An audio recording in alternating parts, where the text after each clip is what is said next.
Okay, this is about real estate agents, real estate brokers being a cartel. There's a lot of information on the internet when you surf for real estate cartel, realtors being a cartel.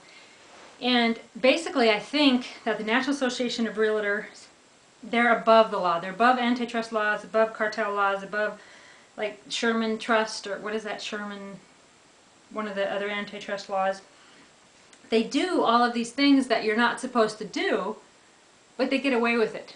And I don't understand all the special loopholes. I imagine that there's, a lot of lobbying and a lot of politics, and it shouldn't matter to you folks, but it really does. So I believe that the National Association of Realtors does have a monopoly on real estate. They call themselves the voice of real estate. They lie when they say, well, you don't have to be a realtor.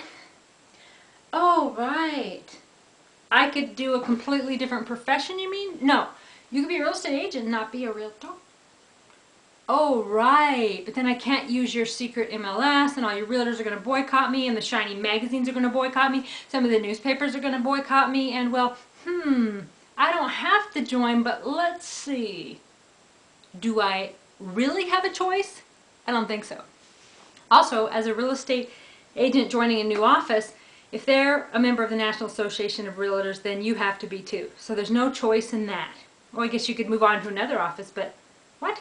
Most of them are National Association of Realtor members. And in some states, which have mandatory E&O insurance, and then the E&O insurance will drop you if you're not a member of the National Association of Realtors because they're of a higher standard.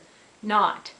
So yes, I think the National Association of Realtors is a real estate cartel. I think they're bullies. I think they run, media, and they push around government. They local clout. They push around local governments, and they push their agenda on whatever is best for the realtors.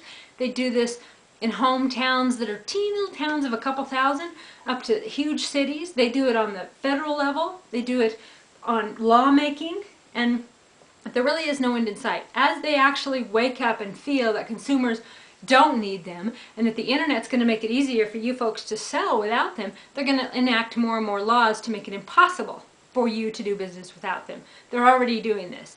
I'm letting go of my Idaho real estate license this year because they're making me have a storefront so that people can come in and buy, make an offer at any time. Well, it's a global real estate market. I'm online. I have thousands of websites. I have people coming and going all the time. I can't sit at a storefront, and if I had to hire somebody in Idaho, in a whole other state that I don't even live in, then that's going to take more money from the real estate consumer. So they're going to keep pushing and pushing to make it so that you have to use them. They're already trying to make mandatory E&O insurance, which protects the realtor, not the consumer.